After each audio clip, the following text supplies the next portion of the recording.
قیامت کے دن جب سورج بالکل قریب ہوگا، آج تو بہت دور ہے اور اس کا رخ بھی الٹا ہے، قیامت کے دن رخ سیدھا ہو جائے گا اور زمین کے بالکل قریب آ جائے گا۔ زمین میں قوت جاذبہ ہے، اب وہ حرارت کو، گرمی کو اپنے اندر جذب کرتی ہے، لیکن قیامت کے دن یہ تانبے کی ہو جائے گی، اور جو اس کے اوپر گرمی اور حرارت ہوگی اس کو اپنے اندر جذب نہیں کرے گی بلکہ اگلے گی، تو زمین سے بھی تپش نکلے گی، ادھر سے سورج بھی سیدھے رخ ہو کے بالکل قریب 1 میل تک آ جائے گا، تو وہ بہت سخت دن ہوگا۔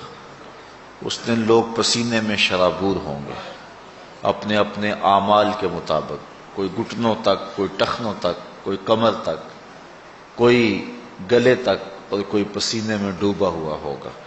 پسینے سے بھاگ بھی نہیں سکیں گے، جدھر جائیں گے پسینہ بھی ساتھ ساتھ چلے گا، اور وہ گرم اتنا ہوگا کہ اگر اس کا ایک قطرہ احد پہاڑ پہ رکھ دیا جائے تو اس کی حدت اور گرمی سے پگھل جائے، اور بدبودار اتنا ہوگا کہ اگر اس کا ایک قطرہ اب دنیا پہ ڈال دیا جائے، انسان کیا جانوروں کے دماغ بھی بدبو سے پھٹ جائیں۔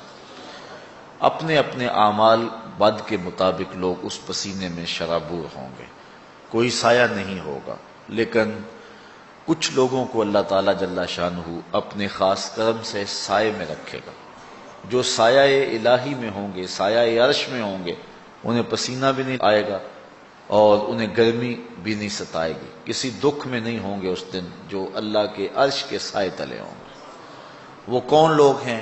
حضور نے اس حدیث کے اندر، جو امام بخاری نے بھی، امام مسلم نے بھی، امام ابن ماجہ نے بھی اور دیگر ائمہ نے اپنی اپنی اسناد کے ساتھ اس کو روایت کیا ہے، 7 اشخاص کا حضور نے تذکرہ فرمایا کہ جب کوئی سایہ نہیں ہوگا، زمین تانبے کی ہوگی، سورج سیدھے رخ ہوگا اور قریب ہوگا، لوگ پسینے میں شرابور ہوں گے۔ یوم یفر المرء من اخیہ و امہ و ابیہ، اس دن باپ بیٹے سے اور بیٹا باپ سے بھاگے گا، بیوی شوہر سے اور شوہر بیوی سے بھاگے گی، اس دن ماں اپنے بیٹے کو چھوڑ کے بھاگے گی، بڑا سخت دن ہوگا۔ الاخلاء یومئذ بعضهم لبعض عدو الا المتقین، گہرے اور گوڑے دوست اس دن ایک دوسرے کے دشمن بن جائیں گے، بڑا سخت دن ہوگا، اللہ پورے قہر و جلال میں ہوگا۔ تو اس دن جب کہ ہر شخص تھر تھر کانپ رہا ہوگا، 7 اشخاص ایسے ہیں جنہیں اللہ اپنی عرش کا ٹھنڈا سایہ عطا فرمائے گا۔ وہ 7 اشخاص کون ہیں؟ پہلا شخص امام عادل، عادل حکمران، جو عدل و انصاف کے ساتھ امور سلطنت سر انجام دے۔ اسلام ہم سے عدل کا تقاضا کرتا ہے، اور اگر آپ اسلام کا کوئی دوسرا نام پوچھیں تو دوسرا نام نظام عدل ہوگا۔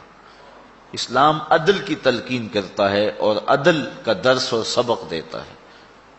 آقا کریم علیہ السلام نے فرمایا کہ جب کوئی سایہ نہیں ہوگا تو امام عادل، عادل حکمران عرش الہی کے سائے تلے ہوگا۔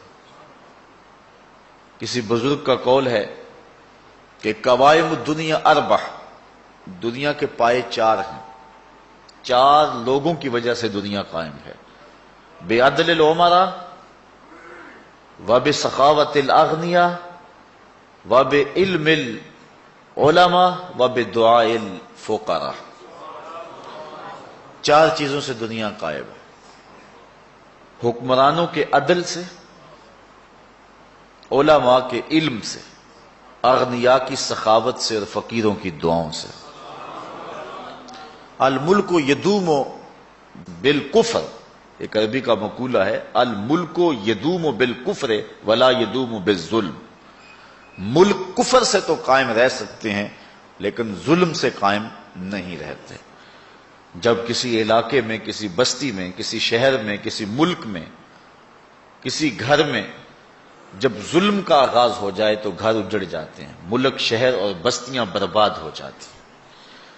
تو عدل کا درس دیا گیا، عدل کا حکم دیا گیا، انصاف کا سبق پڑھایا گیا۔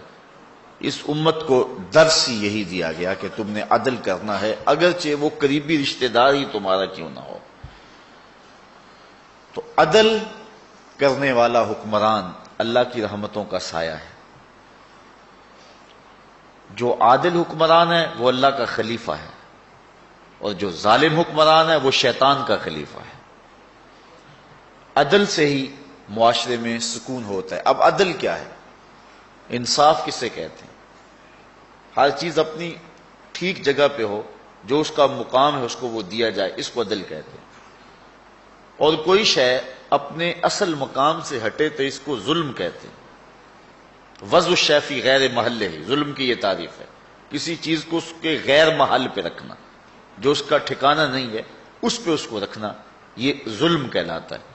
اور ہر شے اپنے مقام پہ ہو اس کو عدل کہتے ہیں.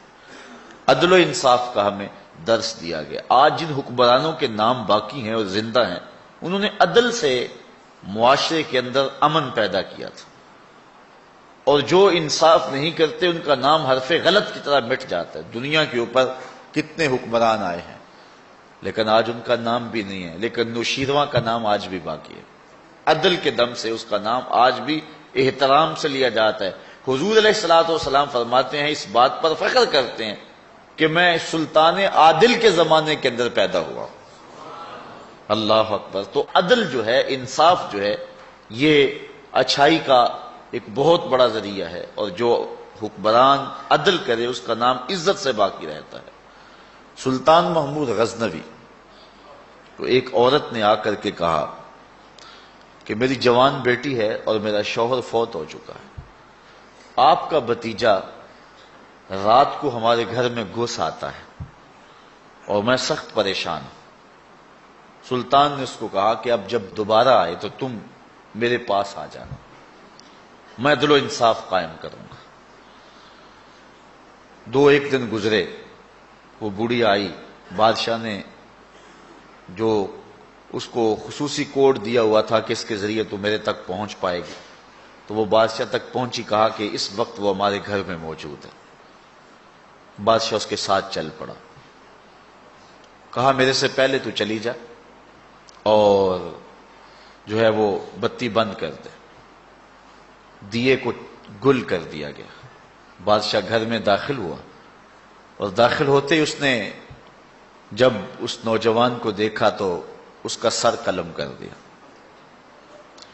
اس کے بعد بادشاہ نے کہا کہ چراغ روشن کرو.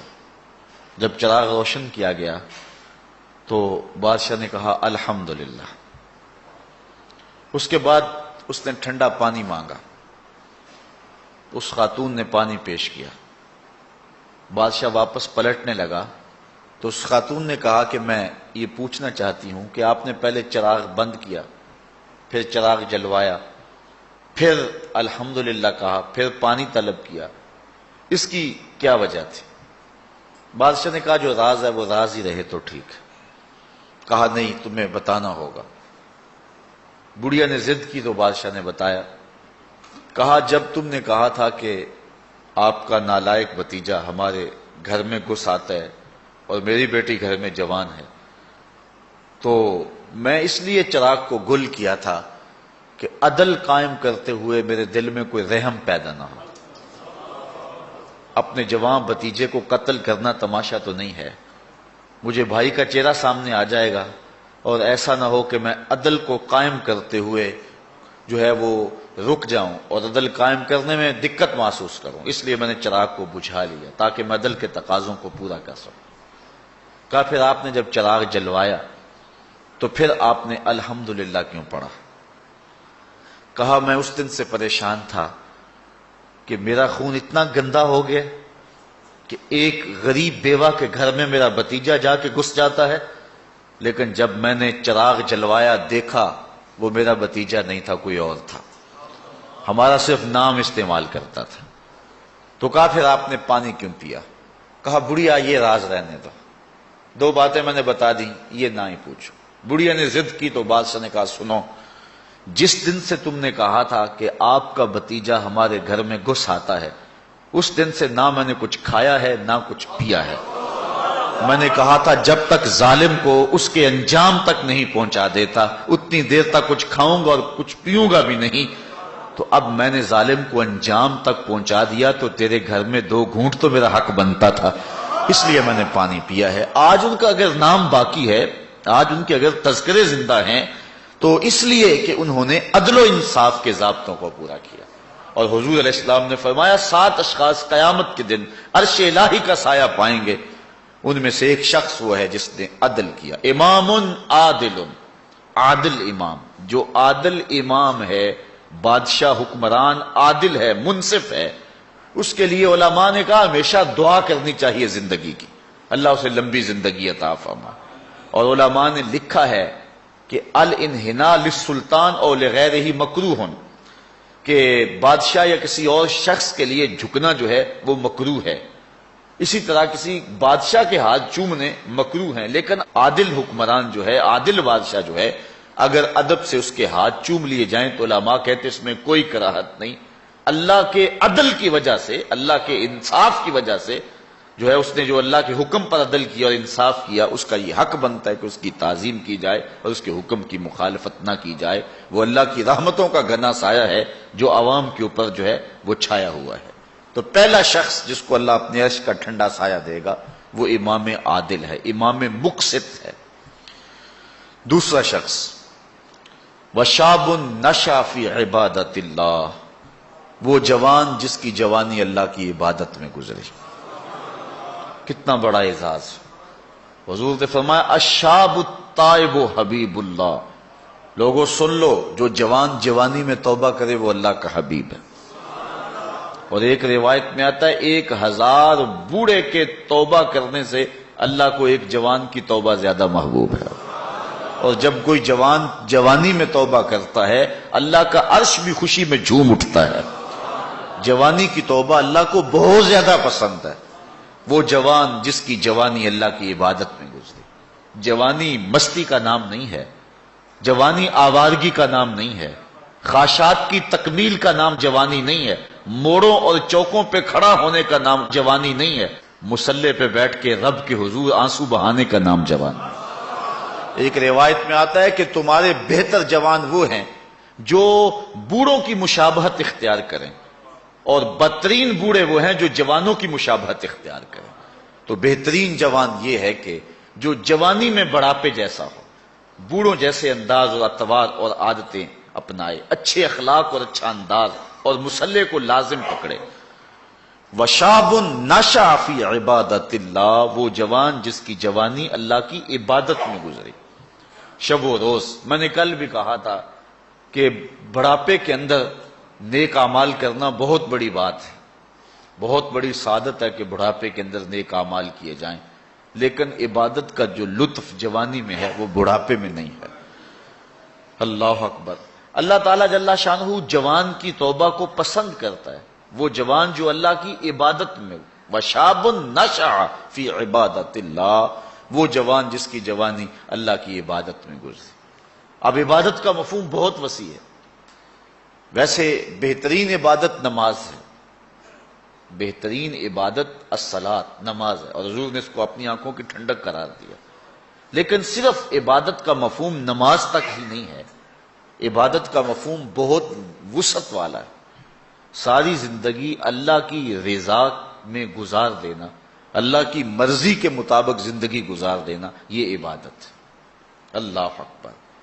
بعض نے کہا کہ بس اس کی رضا میں اپنے آپ کو گم کر دینا عبادت۔ غلام کو عبد کہتے ہیں نا، اور عبد وہ ہوتا ہے جو اپنے آقا کی مرضی میں اپنی مرضی کو گم کر دے۔ کوئی شخص کسی غلام کو خریدنے گیا نا منڈی میں، جب غلام بکتے تھے، فروخت ہوتے تھے، تو جا کے ایک غلام سو پسند آیا، تو اس نے جب اس کا سودا کیا تو غلام سے پوچھتا ہے تمہارا نام کیا ہے؟ تو غلام کہتا ہے میرا نام کوئی نہیں ہے، جو رکھیں گے وہی میرا نام ہوگا۔ جب غلام ہے تو پھر اس کی اپنی مرضی ختم ہوگی۔ تو ہم اللہ کے غلام ہیں، اللہ کے بندے ہیں، تو بندگی کا حق یہ ہے، اللہ اکبر، کہ ہم سر سے لے کر پاؤں تک اس کے ہو جائیں۔ تیرے ہندیاں سندیاں محبوبہ، میں کافر ہوواں جے میں ہوواں۔ اپنی ذات کو تو فنا کرنا ہے، اپنی ذات کو تو قربان کرنا ہے۔ وہ جوان جس کی جوانی کے حسین ایام، جس کی جوانی کے خوبصورت لمحے جبکہ بانکپن تھا، جبکہ خواہشات کا ہجوم تھا، جبکہ تمنائیں اپنے عروج پہ تھیں، لیکن اس نے سب کچھ اپنے رب کے لیے قربان کر دیا۔ سحری کے وقت اٹھ کے مصلی بچھایا اور آنسو بہائے اور اللہ کے حضور عبادت کرتے ہوئے اپنی رات کو بسر کیا۔ ایک روایت میں آتا ہے جو دن کا روزہ اور رات کی عبادت نہیں کرتا اس کو ایمان کی حلاوت ہی نصیب نہیں ہوتی۔ ایمان کی ایک حلاوت ہے، ایمان کی ایک مٹھاس ہے، ایمان کا ایک مزہ ہے، ایک سرور ہے۔ وہ کس کو نصیب ہوگا؟ جو دن روزے سے گزارے گا اور رات مصلی پہ گزارے گا، اپنی آنکھوں پر حیا کے پہرے بٹھائے گا، اپنی سوچوں کی پاکیزگی کا سامان کرے گا۔ ورنہ جوانی آئی اور گزر گئی اور اپنا قیمتی وقت ہم نے برباد کر دیا۔ جس طرح ہر چیز کا بانکپن جوانی میں ہوتا ہے، عبادت کا جو سرور اور عبادت کی جو لذت جوانی میں نصیب ہوتی ہے وہ زندگی کے کسی اور ایام میں نصیب نہیں ہوتی۔ اس لیے حضور نے ارشاد فرمایا کہ وہ جوان وشاب نشأ فی عبادت اللہ، وہ جوان جس کی جوانی اللہ کی عبادت میں گزری، جب قیامت کے دن کوئی سایہ نہیں ہوگا اللہ اس جوان کو اپنے عرش کا ٹھنڈا سایہ نصیب فرمائے۔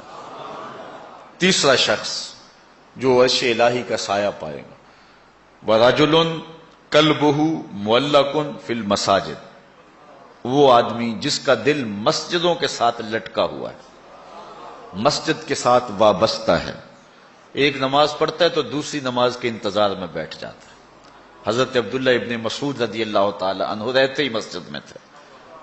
مسجد کی کچھ لوگ میخیں ہوتی ہیں، حضور فرمایا کچھ لوگ مسجدوں کی میخیں ہوتی ہیں، جب بھی دیکھو مسجد میں ملیں گے، ڈھونڈو تو مسجد میں ملیں گے، جب بھی فارغ ٹائم ملا جو فوراً مسجد میں آ گئے۔ فرمایا اگر وہ بیمار پڑ جائیں اور مسجد کی حاضری سے قاصر ہو جائیں تو اللہ کے کچھ فرشتے ہیں جو ان کا حال پوچھنے کے لیے ان کے گھروں میں جاتے ہیں، ان کی تیمارداری کے لیے جاتے ہیں۔ حکم ہے بازار میں دیر سے جاؤ اور جلدی واپس آ جاؤ، مسجد میں جلدی جاؤ اور دیر سے واپس آ جاؤ۔ المومن فی المسجد کالسمک فی الماء والمنافق فی المسجد کالطائر فی القفص، مومن مسجد میں اس طرح ہوتا ہے جس طرح پانی کے اندر مچھلی ہوتی ہے، اور منافق مسجد میں اس طرح ہوتا ہے جس طرح پنجرے کے اندر پرندہ پھنسا ہوا ہوتا ہے، کبھی مجبوراً آنا پڑ گیا تو جس طرح پھڑ پھڑا رہا ہے کہ بہت جلدی نکلنا ملے مجھے، اس طرح منافق کا جی مسجد میں نہیں لگتا۔ مسجد میں جلدی آؤ اور دیر سے واپس جاؤ، لیکن ہم نے اپنے طرز زندگی کو الٹ بنا لیا ہوا ہے۔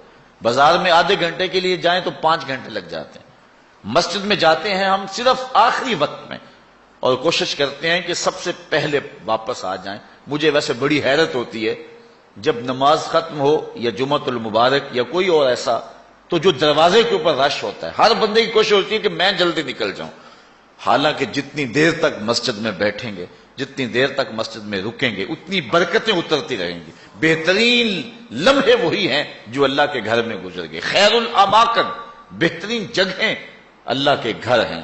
مسجد کی آبادی اور مسجد کی ستھرائی اور صفائی اور مسجد کی تعمیر و تزئین کے لیے جو لوگ وابستہ ہوتے ہیں بہت بابرکت لوگ ہیں۔ حضور نے فرمایا من بنا للہ مسجدا بنى اللہ لہ بیتا فی الجنہ، جس نے اللہ کی مسجد بنائی اللہ اس کے لیے جنت میں گھر بنا دیتا ہے۔ کتنی بڑی سعادت ہے اس شخص کے لیے جو اللہ کے گھر کو تعمیر کرتا ہے۔ لیکن صرف تعمیر ہی کافی نہیں، اس کی آبادی رنگ و روغن اور رنگوں کے مختلف انداز کے فانوسوں سے نہیں ہے، مسجد کی آبادی نمازیوں سے ہے۔ نمازی ہوں گے مسجد آباد ہوگی۔ مسجد تو بنا دی شب بھر میں ایمان کی حرارت والوں نے، من اپنا پرانا پاپی تھا برسوں میں نمازی بن نہ سکا۔ جو مسجدوں کو آباد رکھتے ہیں، جن کے دل مسجد کے ساتھ لگے رہتے ہیں۔ ایک بوڑھی خاتون تھی، وہ مسجد نبوی میں صفائی کیا کرتی تھی۔ یہ ہم نے بھی بچپن میں دیکھا ہے کہ بوڑھی عورتیں مسجدوں میں آ کے جھاڑو دیا کرتی تھیں، اب تو وہ تصور ہی ختم ہو گیا اور اب ہم یہ چیز نہیں دیکھتے ہیں۔ وہ ایک زمانہ تھا کہ سنِ کہولت کو پہنچی ہوئی عورتیں، ظاہر ان سے پردے کے حکام بھی ساقط ہو جاتے ہیں، تو ایسی عورتیں عموماً جب صبح مساجد سے بچے پڑھ کے چلے جاتے تھے تو وہ مسجدوں میں آتی تھی، اور ہم نے اپنی آنکھوں سے دیکھا ہے کہ وہ مسجدوں کی صفائی ستھرائی کیا کرتی۔ نمازی بھی آتے تھے، وہ کوشش کرتے تھے، کچھ لوگ پہلے آ جاتے تھے کہ مسجد کی صفائی کریں، کچھ لوگ ویسے کوئی تنکا پڑا اس کو اٹھا کر کے کوئی نہ کوئی ذمہ داری لے لیتے تھے۔ یہ مسجدوں کے اندر جو اب خادم رکھے گئے ہیں، اس کو ہم جو تنخواہ دیتے ہیں وہ ہمارا حصہ تو پڑ گیا اس کے اندر، لیکن از خود بھی اگر کبھی مسجد کی صفائی کا اہتمام کریں اور انتظام کریں تو یہ ایک ایسی چیز ہے جس سے دل ستھرے ہوتے ہیں. جو اللہ کے گھر کو صاف کرتا ہے اللہ اس کے دل کو صاف کر دیتا ہے. تو وہ بوڑھی خاتون تھی، مسجد نبوی میں آتی تھی اور مسجد نبوی کی صفائی کرتی تھی. ایک دن حضور نے فرمایا کتنے دن ہو گئے ہیں میں اس بوڑھی خاتون کو دیکھ نہیں رہا. صحابہ نے عرض کی حضور وہ تو فوت ہو گئی ہے. تو فرمایا کہ تم نے مجھے بتایا نہیں. عرض کی حضور آپ مصروف ہیں کار نبوت میں، ہم نے سوچا کہ ایک عام سی خاتون ہے، ہم نے اس کا جنازہ پڑھا اور اس کی تدفین کر دی اور آپ کو نہیں بتایا. حضور فرمایا تم نے اس کو عام سمجھا ہے جو اللہ کے گھر کی صفائی کیا کرتی تھی؟ فرمایا مجھے بتاؤ اس کی قبر کہاں ہے. صحابہ کو حضور نے ساتھ لیا اور اس کی قبر پر پہنچے اور وہاں جا کے حضور نے دعا مانگی. جو اللہ کے گھر کو صاف کرتی ہے اور اللہ کے گھر کی صفائی کرتی ہے، حضور علیہ السلام فرمایا وہ عام نہیں ہے، وہ سعادت مند خاتون ہے جس کو یہ سعادت نصیب ہوئی، یہ دولت نصیب ہوئی کہ اللہ کے گھر کو صاف کرتی ہے. تو فرمایا وَرَجُلٌ قَلْبُهُ مُعَلَّقٌ فِي الْمَسَاجِدِ، وہ آدمی جس کا دل مسجدوں میں لٹکا ہوا رہتا ہے، ایک نماز کے بعد دوسری نماز کا انتظار کرتے ہیں. ایک روایت میں نے کہیں پڑھا ہے کہ جب کوئی بندہ ایک نماز کے بعد دوسری نماز کا انتظار کرتا ہے اور مسجد میں بیٹھا رہتا ہے، اللہ فرشتوں کو کہتا ہے دیکھو میرا بندہ نماز پڑھ لیا پھر بھی نہیں جا رہا، دوسری نماز کے انتظار میں ہے، تم گواہ ہو جاؤ میں نے اپنے بندے کی مغفرت فرما دی.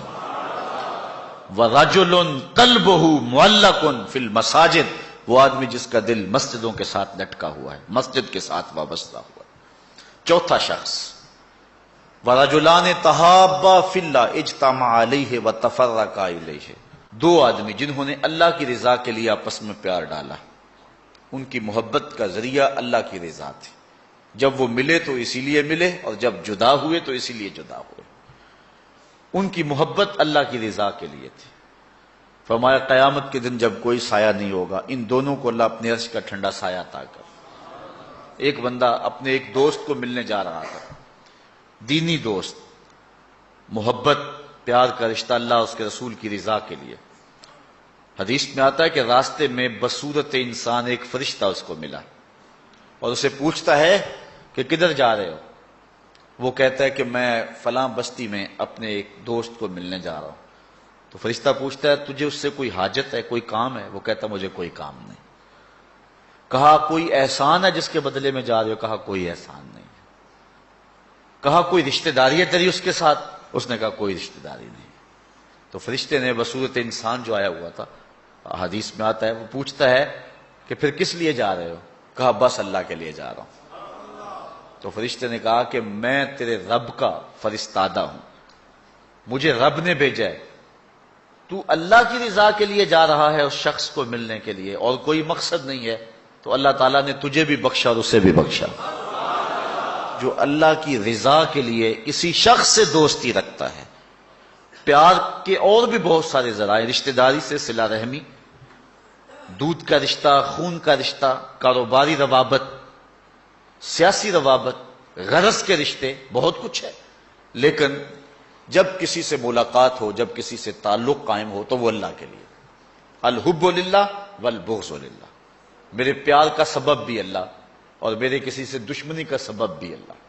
جب اللہ کی رضا کے لیے دو شخص آپس میں پیار کرتے ہیں تو حضور علیہ السلام فرماتے ہیں وہ اتنے خوش نصیب لوگ ہیں کہ قیامت کے دن جب سورج 1.25 میل پہ ہوگا اور کوئی جو ہے وہ سایہ نہیں ہوگا، فرمایا حضور نے کہ اللہ ان کو اپنے عرش کا ٹھنڈا سایہ عطا فرمائے.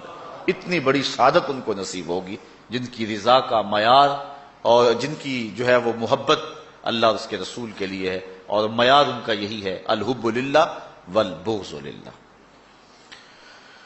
پانچواں شخص جس کے بارے میں حضور نے فرمایا کہ وہ جنت کا سایہ پائے گا، وَرَجُلٌ دَعَتْهُ امْرَةٌ ذَاتُ مَنْصِبٍ وَجَمَالٍ فَقَالَ إِنِّي أَخَافُ اللَّهِ.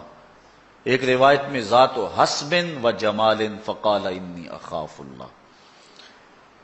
وہ شخص جس کو کسی عورت نے دعوت گناہ دی اور وہ عورت ذات و منصب و جمال، منصب اور جمال کی مالکہ تھی، صاحب اسب و نسب بھی تھی اور خوبصورت بھی تھی. اس نے عورت نے مرد کو لبھایا اور اپنے جال میں پھانسنا چاہا. اب جب قدموں میں حسن خود بچ رہا ہو پھر اپنے جذبات پہ قابو کون رکھے؟ لیکن اس جوان نے، اس شخص نے اس کی اس بات کے جواب میں کہا انی اخاف اللہ، تیری بات تو مان لیتا لیکن کیا کروں، رب سے ڈر لگتا ہے، اللہ کا خوف مجھے آتا ہے۔ حضور فرمایا وہ شخص جس نے یہ کہہ کے قدموں میں بچتے ہوئے حسن کی اس پیشکش کو مسترد کر دیا، کل قیامت کے دن جب کوئی سایہ نہیں ہوگا اللہ اسے اپنے عرش کا ٹھنڈا سایہ عطا فرمائے۔ جس طرح ایمان کی ایک حلاوت ہے، اعمال کی بھی ایک حلاوت ہے، ایک مزہ، ایک مٹھاس ہے، لطف ہے۔ نیکی کی ایک حلاوت ہے، ایک سرور ہے نیکی کا جو ایک مومن پاتا ہے۔ نماز کا اپنا مزہ ہے، روزے کا اپنا سرور ہے، حج کا اپنا ایک مزہ ہے، زکوٰۃ دینے کا اپنا مزہ ہے، ظاہر دو تو لطف اپنا ہے، مخفی دو تو اس کا مزہ اپنا ہے۔ اسی طرح باقی اعمال صالحہ کا پھر مختلف مواقع پر ان اعمال کی ایک حلاوت ہے، ایک مٹھاس ہے۔ گھر میں نماز پڑھو تو اس کی مٹھاس اپنی ہے، مسجد میں پڑھو تو اس کا سرور اپنا ہے، جامع مسجد میں پڑھو تو اس کا لطف اپنا ہے، اور اگر سین حرم میں نماز پڑھنے کا موقع مل جائے گا اس کا مزہ اپنا ہے، اور گنبد خضرا کی قربت میں نماز پڑھنے کا مزہ مل جائے، ریاض الجنہ میں لمحے مل جائیں تو اس کا لطف اپنا ہے۔ اس طرح روزے کا اپنا مزہ ہے، روزہ رکھنے کا لطف اپنا ہے، روزہ کھولنے کا مزہ اپنا ہے۔ بچوں میں بیٹھ کے کھولو روزہ تو اس کا بھی اپنا سرور ہے، مسجد میں بیٹھ کے دوستوں میں بیٹھ کے روزہ کھولو تو اس کا مزہ اپنا ہے، کسی اللہ والے کی صحبت اور اس کے قدموں میں بیٹھ کے روزہ کھولیں اور اس کا مزہ اپنا ہے، اور اگر روزہ کھولنے کے لیے مسجد نبوی کا صحن مل جائے تو اس کا سرور پھر اپنا ہے، اس کا مزہ پھر اپنا ہے۔ ہر عمل کا ایک لطف ہے، ہر عمل کی ایک حلاوت ہے، اور وہ حلاوت بندہ اتنی دیر تک اس سے متمتع نہیں ہو سکتا، اس سے فائدہ نہیں حاصل کر سکتا، اور وہ ایمان کی حلاوت اور لذت پا نہیں سکتا جب تک اس کی نظر پاک نہیں ہوتی۔ اگر کوئی بندہ چاہتا ہے کہ میرے باطن میں انوار چمکے تو رزق حلال کا اہتمام کرے، ورنہ سینہ روشن نہیں ہو سکتا، جو مرضی کر لے، اگر رزق پاک نہیں ہے تو سینے میں روشنی نہیں آ سکتی، اور اگر نظر پاک نہیں ہے تو عبادت کی حلاوت نہیں مل سکتی۔ نماز پڑھتا ہے، سجدہ کر رہا ہے، قیام کرتا ہے، بس ایک مشق کر رہا ہے، لیکن اس کی ایک حلاوت ہے، اس کا ایک سرور ہے، اس کی ایک لذت ہے، اس کا ایک کیف ہے جو مومن کے سینے کے اندر جو ہے وہ چھا جاتا ہے۔ ذکر کا ایک مزہ ہے نا، اس مزے کو حضرت سلطان باہو کہتے ہیں نا، اندر بوٹی مشک مچایا اتے جان پھلن تے آئی ہو، پھر وہ کیفیت بنتی ہے کہ نہیں بنتی ہے؟ تو وہ سرور بندے کو نہیں ملتا جب تک اس کی نظر پاک نہیں ہوتی۔ اگر نظر بگڑ جائے تو من سننا ہو جاتا ہے، اندر کچھ نہیں رہتا، اور پھر اگر انسان زنا جیسی بری خصلت میں مبتلا ہو جائے تو پھر اس کے پلے کیا رہے گا؟ اللہ تعالیٰ نے فرمایا کہ کرنا تو دور کی بات ہے، لا تقربوا الزنا، اس بری خصلت کے قریب بھی نہ جانا۔ اس لیے مبادیات سے بھی روک دیا گیا، مبادیات سے بھی منع کر دیا گیا۔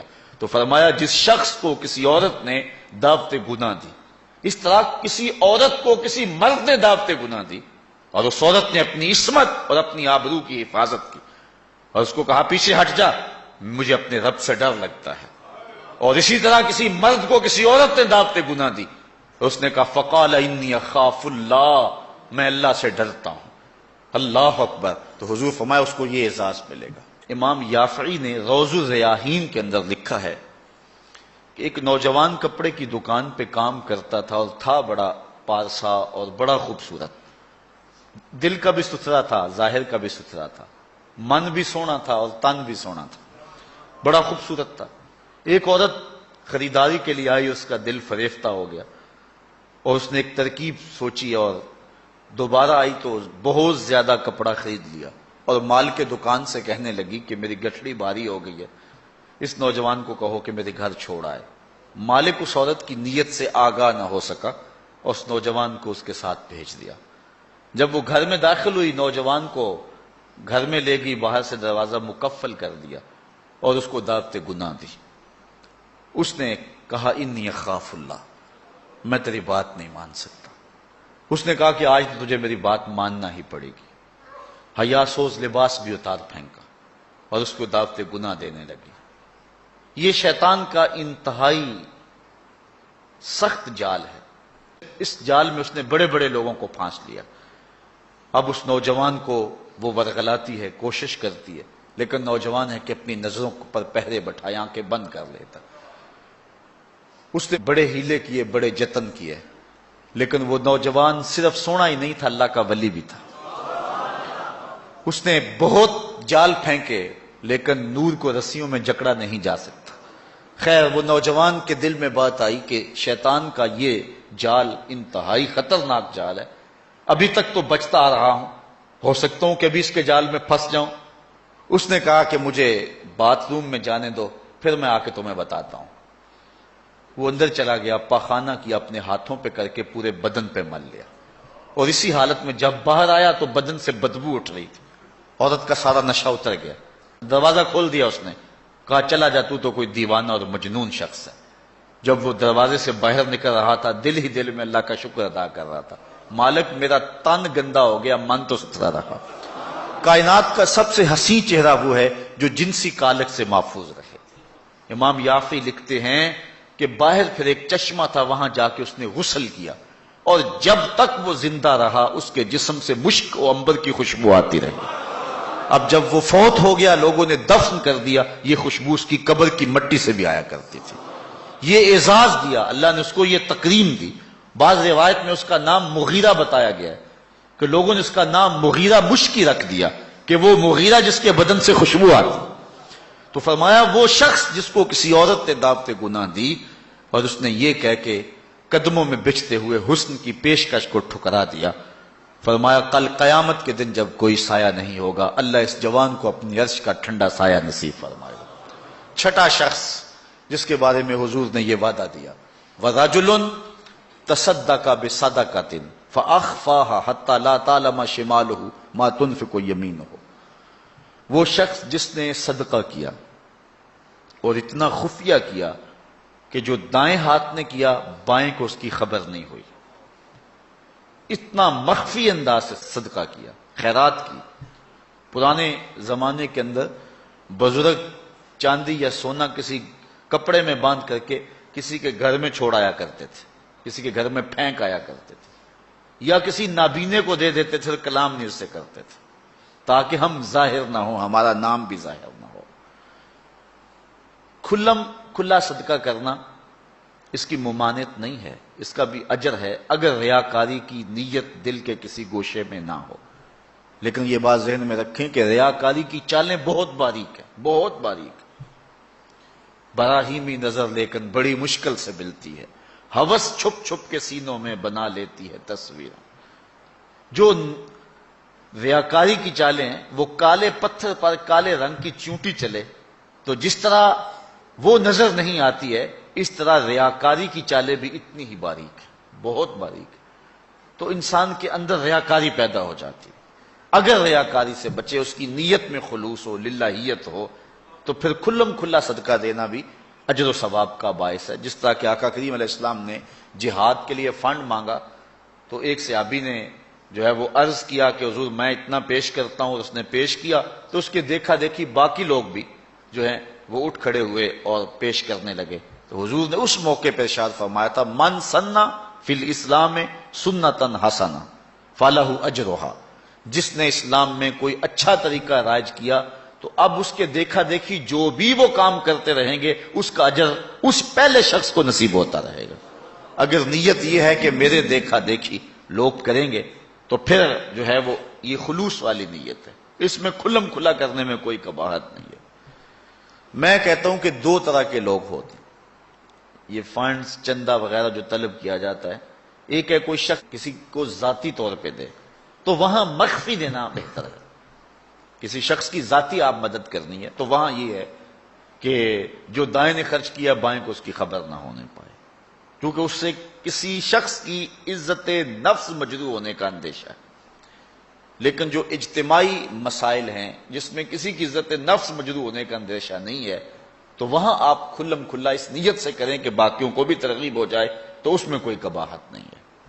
مثال کے طور پہ مسجد کے لیے فنڈ طلب کیا جا رہا ہے، کسی دارالعلوم کے لیے طلب کیا جا رہا ہے، آج کل یہ زلزلہ اور سیلاب زدگان کے لیے فنڈ طلب کیے جا رہے ہیں، تو اس میں اگر آپ کھلا دیں تاکہ باقیوں کو بھی ترغیب ہو، یا آپ 10 آدمیوں کو بتائیں یار میں نے اتنا کیا آپ بھی کریں، لہٰذا ہم یہ کام کر لیں، تو اس میں قباحت نہیں ہے نیت کے اخلاص کے ساتھ۔ نیت بگڑ گئی، وہ تو مخفی بھی کیا وہ بھی خراب۔ تو بات یہ ہے کہ صدقہ ظاہر کیا جائے یا صدقہ مخفی کیا جائے، دونوں بابرکت ہیں، لیکن ان میں افضل یہ ہے کہ انسان مخفی کرے۔ اور حضور فرماتے ہیں وَرَجُلٌ تَصَدَّقَ بِصَدَقَةٍ فَأَخْفَاهَا، کہ وہ شخص جس نے صدقہ کیا اور صدقہ اتنا مخفی کیا حتیٰ لا تعلم شمالہ ما تنفق یمینہ، جو دائیں نے کیا بائیں کو اس کا پتہ نہ چلا، دائیں ہاتھ کے صدقے کا بائیں ہاتھ کو پتہ نہ چلا، اس کو خبر نہ ہوئی۔ کتنا بڑا اعزاز حضور نے اس شخص کے لیے مقرر فرمایا کہ کل قیامت کے دن جب کوئی سایہ نہیں ہوگا، اس صدقہ کرنے والے کو اللہ عرش کا ٹھنڈا سایہ دے گا۔ اللہ کی راہ میں خیرات کرتے رہنا چاہیے، اور صدقہ دینے سے مال گھٹتا نہیں ہے، مال بڑھتا ہے۔ میں اس کی ایک مثال دیا کرتا ہوں کہ پرانے زمانے کے اندر کنویں ہوتے تھے، اب تو ٹیوب ویل آ گئے، ہینڈ پمپ آ گئے اور بہت کچھ آ گیا زمین سے پانی نکلوانے کے لیے، لیکن اس وقت کنویں میں ڈول ڈال کر کے جو ہے وہ پانی نکالا کرتے تھے۔ جب جدید آلات آ گئے تو کنویں کی ضرورت ختم ہو گئی اور لوگوں نے یہاں سے پانی لینا شروع کر دیا، چونکہ وہاں پانی حاصل کرنے کے لیے دقت زیادہ برداشت کرنا پڑتی ہے۔ اب وہ کنویں کہیں کہیں آپ کو مل جائیں گے، مختلف دیہاتوں میں، بستیوں میں آپ جائیں تو پرانے کنویں جو ہے وہ کہیں کہیں موجود ہے، لیکن ان میں جھانک کر کے دیکھیں کہ ان کا پانی بہت نیچے چلا گیا اور بہت کم پڑ گیا ہوا ہے۔ ان کنووں کو کسی نے بند نہیں کیا، لیکن اب پانی کہاں غائب ہو گیا؟ اصل بات یہ ہے کہ جب کنویں اپنا فیض باہر دیتے تھے اللہ نیچے سے پانی بھی انہیں دیتا تھا، جب ان کنووں نے پانی دینا چھوڑ دیا نیچے سے جو سوتے پھوٹتے تھے وہ بھی خشک ہو گئے۔ جو راہ خدا میں خرچ کرتا رہتا ہے اللہ اس کو عطا فرماتا رہتا ہے۔ شیطان کہتا ہے کہ خرچ کرو گے تو کم ہو جائے گا، لیکن رب کہتا ہے خرچ کرو گے میں وعدہ دیتا ہوں کہ بڑھ جائے گا۔ اب اللہ پر اگر کسی شخص کا پختہ یقین ہے، پختہ یقین، تو پھر جو ہے وہ اس کو خرچ کرتے ہوئے یہ احساس کبھی نہیں ہوگا کہ اس سے میرا مال کم ہو رہا ہے، صدقے سے میرا مال کم ہو رہا ہے، ایسا ہو نہیں سکتا اگر پختہ یقین ہے۔ حضرت رابعہ بصریہ سلام اللہ علیہا بہت سخیہ تھیں، اور آپ کے ڈیرے پہ، خانقاہ پہ لوگوں کا آنا جانا رہتا تھا، ان کو کھانا بھی کھلاتے تھے، اور درویشوں فقیروں کا مزاج ہی ہے کہ لوگ آئیں اور کھاتے جائیں۔ بابا بلے شاہ فرماتے ہیں ایٹو کھڑک کے دکڑ وجے تتا ہوئے چلہ، آن فقیر کھا کھا جاون راضی ہوئے بلہ۔ حضرت غوث اعظم سیدنا شیخ عبد القادر جیلانی علیہ الرحمہ فرماتے ہیں آدھی فقیری جو ہے وہ خدمت خلق ہے، بھوکوں کو کھانا کھلانا اور ننگوں کو لباس پہنانا، آدھا فقر یہ ہے، آدھی فقیری یہ ہے۔ کسی نے کسی درویش سے پوچھا کہ فقیری کیا ہے؟ کہا فقیری خدمت خلق کا نام ہے، یہ گدڑی اور دلک کا نام نہیں ہے، یہ فقیری خدمت خلق کا نام ہے۔ تو حضرت رابعہ بصری کہ ہاں مہمانوں کا آنا جانا رہتا تھا۔ ایک دن خادمہ نے بتایا کہ 5-6 مہمان آ گئے اور صرف دسترخوان پر ایک ہی روٹی ہے، گھر کے اندر باورچی خانے میں صرف ایک ہی روٹی ہے۔ کہا جاؤ اس کو بھی اللہ کی راہ میں خیرات کر دو۔ اب عقل تو یہی کہتی ہے کہ روٹی ہے کچھ اور کہیں سے مہیا کی جائے اور مہمان نوازی کی جائے، لیکن یہاں اذعان دیکھیے، یقین دیکھیے۔ حضرت رابعہ بصریہ نے کہا کہ اس کو خیرات کر دو۔ خادمہ نے خیرات کر دیا، مہمان بیٹھے ہوئے ہیں، کوئی اور شے ہے نہیں، دروازے پر دستک ہوئی، پوچھا من علی الباب، دروازے پر کون؟ کہا فلاں کا فرستادہ غلام، میرے آقا نے آپ کے لیے بھیجا اور یہ کھانا دیا ہے۔ خادمہ نے کھانا وصول کیا، حضرت رابعہ کو کہا یہ کسی نے کھانا بھیجا ہے۔ آپ نے کپڑا اٹھایا، گنا تو 5 روٹیاں تھیں۔ کہا یہ کھانا ہمارا نہیں، اس کے آقا نے کسی اور گھر بھیجا ہوگا، غلطی سے ہمارے گھر یہ آ گئے، کھانا واپس کر دیا۔ تھوڑے لمحے گزرے تھے، پھر دروازے پہ دستک ہوئی، کہا من دق الباب، دروازہ کس نے کھٹکھٹایا؟ کہا فلاں آقا کا بھیجا ہوا غلام ہوں، میرے آقا نے آپ کے لیے کھانا بھیجا۔ خادمہ نے وصول کیا، حضرت رابعہ کے سامنے رکھا، کپڑا اٹھایا، گنا تو 7 روٹیاں۔ کہا اس کے آقا نے کسی اور گھر بھیجا ہوگا، یہ بھی غلطی سے ہمارے گھر آ گئے، کھانا واپس کر دیا۔ پھر دروازے پہ دستک ہوئی، پوچھا من علی الباب، دروازے پر کون؟ کہا فلاں آقا کا بھیجا ہوا غلام ہوں، میرے آقا نے آپ کے لیے کھانا بھیجا ہے، اور کہا حضرت رابعہ کو دے کے ہی آنا۔ خادمہ نے وصول کیا، حضرت رابعہ کپڑا اٹھایا، گنا تو 10 روٹیاں تھیں۔ کہا ہاں یہ کھانا ہمارا ہے۔ کہا پہلے 2 بھی تو کہتے تھے آپ کا ہے، آپ نے انکار کر دیا۔ کہا میرے رب کا وعدہ ہے جو 1 دے میں 10 دیتا ہوں۔ پہلے 5 تھی، پھر 7 تھی، میں نے کہا مالک 10 پوری کرے گا تو تیری بندی وصول کرے گا۔ آپ کا اکاؤنٹنٹ آپ کو بتائے گا کہ اتنے پیسے اتنوں سے خرچ کر دیں گے تو اتنے کم ہو جائیں گے، کیلکولیٹر سے حساب کریں وہ کہے گا اتنے تو اتنے کم ہو جائیں گے۔ شیطان کہتا ہے تمہارا رزق کم ہو جائے گا، لیکن تمہارا رب تمہیں بخشش، مغفرت اور رزق کی فراخی کا وعدہ دیتا ہے۔ وہ کہتا ہے تمہیں ایک دانہ زمین کے اندر بوتے ہو تو پھر دیکھو کتنی بالیاں نکلتی، بویا ایک نکلے 700۔ کہا جو رب ایک کو 700 بنا دیتا ہے تمہارے دیے کو کئی گنا نہیں بنا سکتا، اس لیے اس کی راہ میں خیرات کرو، پھر دیکھنا تمہارا مال کیسے بڑھتا چلا جاتا ہے۔ اللہ اکبر۔ تو کہا وہ شخص جس نے صدقہ دیا اور اتنا مخفی دیا کہ جو دائیں نے خرچ کیا بائیں کو اس کی خبر نہ ہو۔ اور 7واں شخص، خوش نصیب شخص، اللہ ہمارے اندر یہ سارے وصف پیدا کر دے۔ اللہ اکبر۔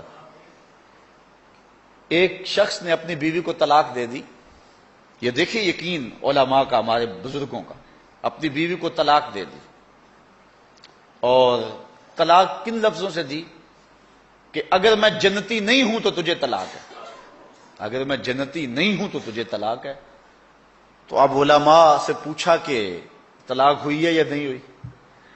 علماء کہنے لگے ہم نہیں بتا سکتے، چونکہ طلاق کو معلق کیا گیا تو اب ہمیں تو نہیں پتا کہ تو جنتی ہے یا نہیں ہے، اب ہم اس کے بارے میں کوئی رائے نہیں دے سکتے۔ قاضی ابو یوسف علیہ رحمہ، امام اعظم امام ابو حنیفہ کے شاگرد، ان کے پاس مسئلہ گیا۔ آپ نے شخص کو بلایا، کہا کبھی ایسا ہوا ہے کہ کسی عورت نے تجھے دعوت گناہ دی ہو اور تو نے کہا ہو میں اللہ سے ڈرتا ہوں؟ اس نے کہا ہاں ایک مرتبہ زندگی نہیں ہوا۔ کہا تیری بیوی کو پھر کوئی طلاق نہیں، اس لیے کہ حضور نے فرمایا ہے کہ وہ شخص جس کو کسی عورت نے دعوت گناہ دی اور اس نے کہا میں اللہ سے ڈرتا ہوں، فرمایا کل قیامت کے دن جب کوئی سایہ نہیں ہوگا یہ بندہ عرش کا سایہ پائے گا۔ تو کہا پھر پکی بات ہے کہ تو جنتی ہے، تو جہنم میں جا ہی نہیں سکتا چونکہ یہ رسول اللہ کا وعدہ ہے۔ اللہ اکبر۔ تو اتنا یقین تھا ان باتوں پہ ہمارے بزرگوں کو، اس لیے کہا یہ حضور کی حدیث ہے، اگر یہ بات ہے تو کوئی طلاق نہیں ہوئی۔ قاضی ابو یوسف نے فتویٰ دیا۔ تو یہ دعا کریں کہ اللہ تعالیٰ یہ 7 اشخاص کے جو اوصاف ہیں جن کے بارے میں وعدہ جنت ہے، اللہ تعالیٰ ہم سب کو نصیب فرمائے، نظر کی حفاظت کی توفیق دے، خیالوں کو پاکیزگی دے دے۔ میں ایک شخص کو جانتا ہوں جس کو دعوت گناہ دی گئی لیکن اس نے اپنی آبرو کی حفاظت کی، رات کو سویا تو حضرت میاں میر علیہ رحمہ خواب میں ملے۔ اللہ اکبر۔ اور آپ نے فرمایا تجھے مبارک ہو، تو نے سنت یوسفی ادا کی ہے۔ کیسا حسن تھا، کیسا جمال تھا جناب یوسف کا، لیکن آپ دیکھیے قرآن پڑھیے، سورہ یوسف اٹھائیے، ایسے تو مرتبے نہیں ملے ہیں، کیسے کمال ہیں ان لوگوں کے، اپنی آرزوؤں پر کیسے پہرے بٹھائے ہیں اور کس طرح اپنی خواہشات کے آگے بند باندھے ان لوگوں نے۔ جب 7 دروازے مکفل کر دیے اور حضرت یوسف علیہ السلام کو زلیخا کہتی ہے طلق، اب تو آ جاؤ نا، اب تو کوئی نہیں دیکھ رہا، اور موٹا کپڑا ڈال دیا اس بت کے اوپر جو وہاں اس نے اپنے کمرے میں رکھا ہوا تھا۔ حضرت یوسف علیہ السلام بولے کالا معاذ اللہ، تو موٹا کپڑا ڈال کے اپنے خدا سے چھپ گئی ہے، میرا خدا تو 7ویں کوٹڑی میں بھی دیکھ رہا۔ اور پھر اتنی روشنی برسی، اتنے اجالے برسے، گناہ کیا، گناہ کا تصور بھی محال ہو۔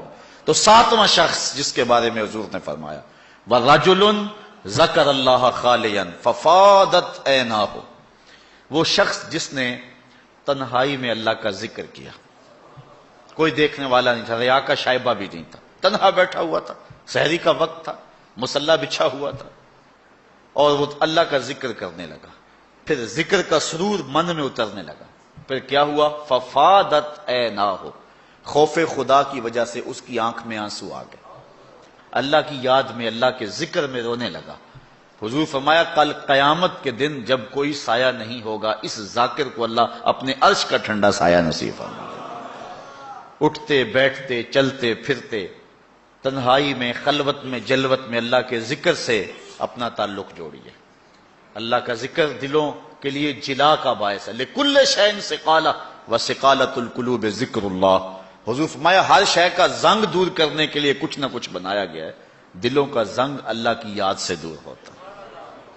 ذکر جلی بھی اور ذکر خفی بھی، زبان سے کرو یا دل سے کرو۔ میرے حضور قبلہ عالم فرماتے ہیں اٹھ دی بیندی ٹر دی پھر دی، ستے آتے جاگ دی، نام جھپ دی روتے کھپ دی، ویخ سر اس راگ دی، نام جپیاں قرب ملدا نام دی کر پوری سانب شیشے وچ کستوری جے کر پھر ضرورت کاغ دی. یہ ذکر ایسا ہے جس سے من کے گن دور ہوتے ہیں. اور میں نے کسی روایت میں پڑھا ہے کسی بزرگ کا قول کہ جب کوئی بندہ ایک مرتبہ زبان سے اللہ کہتا ہے اللہ اس کی طرف نظر رحمت سے دیکھتا ہے. اور جب اللہ کسی بندے کی طرف نظر رحمت سے دیکھ لے اس کے 70 گنا جل کے راکھ ہو جاتے ہیں.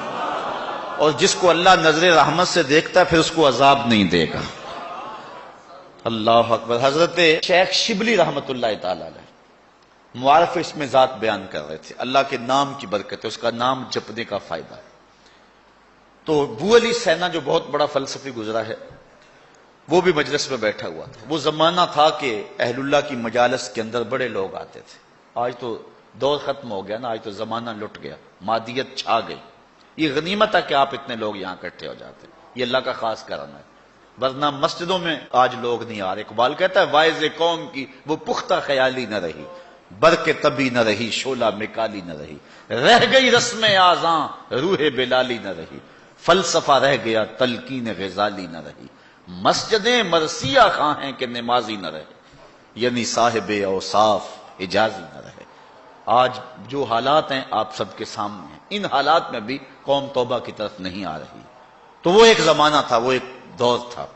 ان حالات کے اندر حضرت شیخ شبلی کی مجلس کے اندر بڑے بڑے نامور دانشور اہل علم آتے تھے.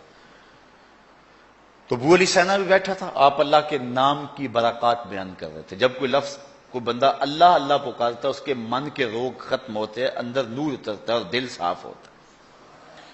تو ابو علی سینا اٹھ کے کھڑا ہو گیا, کہنے لگا اللہ کی ذات تو مؤثر ہے لیکن نام میں کیا رکھا ہے. ذات تو اس کی مؤثر ہے لیکن نام لینے سے کیا ہوگا. آگ نفس الامر میں جل رہی ہو, آپ ہاتھ ڈالیں تو ہاتھ جل جائے گا, لیکن آگ آگ کہیں گے تو ہونٹ تو نہیں جلیں گے.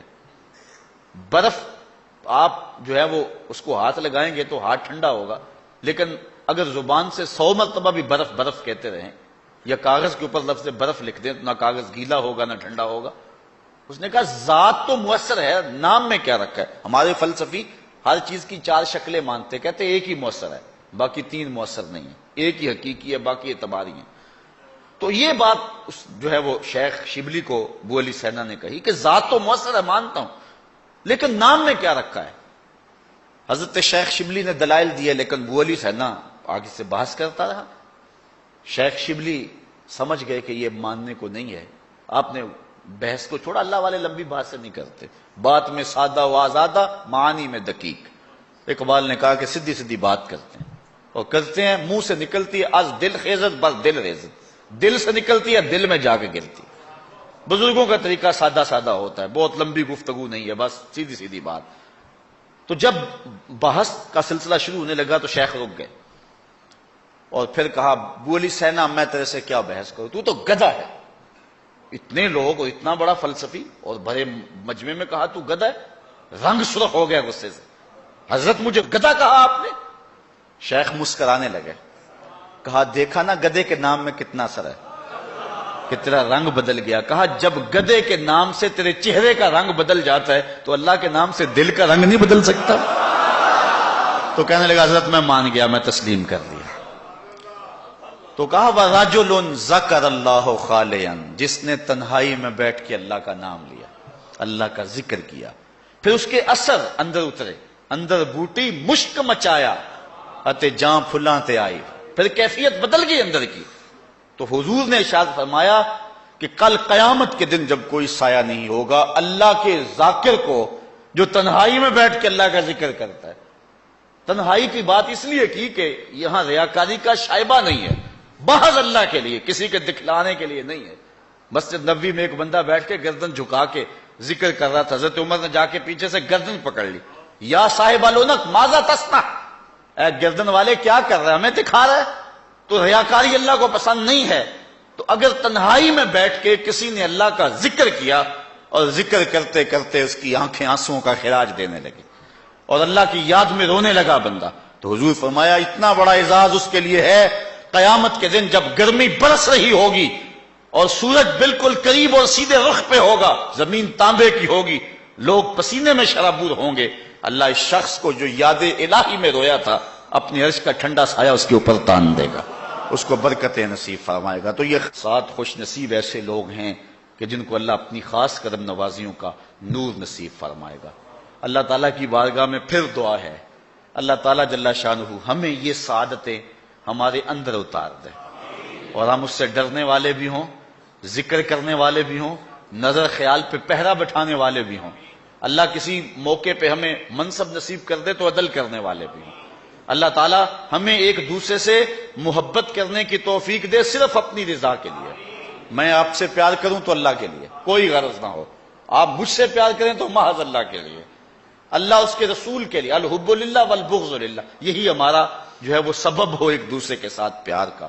ہزاروں قومیں وجود میں آئیں دہر میں خشک و تر کے رشتے سے، ہم نے بنیاد دوستی رکھی یاد خیر البشر کے رشتے سے۔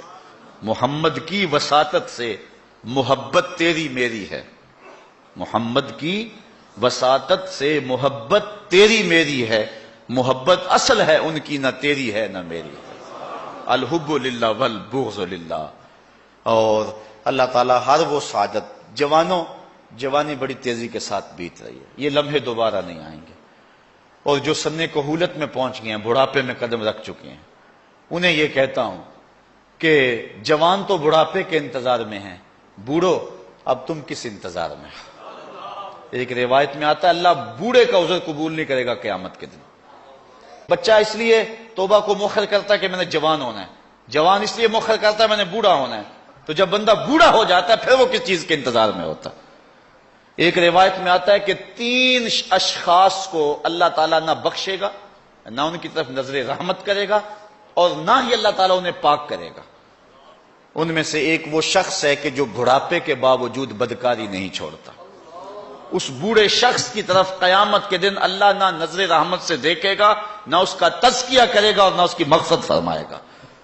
تو جوانوں، بوڑھوں اور بچوں، اپنی زندگی کی حفاظت کرو، اللہ کی رحمتوں کا حصہ سمیٹنے کی کوشش کرو۔ آج کل تو موسم بھی رمضان کا ہے اور رحمت کی برکھا چھم چھم اتر رہی ہے۔ آئیے میں اور آپ سچی توبہ سے اور توبہ کے سچے آنسوؤں سے اپنے من کے سارے گند دھو ڈالیں۔ اس کی کرم نوازیاں اتنی عمیم ہیں، دمت العاصی تطفئ غضب ربی، گناہگار کی آنکھ کا پانی اللہ کے غصے کی آگ کو ٹھنڈا کر دیتا ہے۔ التائب من الذنب کمن لا ذنب لہ، گناہ سے توبہ کرنے والا ایسا ہے جس طرح اس نے کبھی گناہ کیا ہوا ہی نہیں ہے۔ اتنی کرم نوازیوں کا نور اس کے اوپر برستا ہے، اور اتنے اجالے اس کو نصیب ہو جاتے ہیں، اور اتنی روشنی اللہ اس کو نصیب کر دیتا ہے۔ اللہ جزائے جزیل دے، اللہ اپنی یادوں اور محبتوں کا سرمایہ دے۔ وآخر دعوانا ان الحمد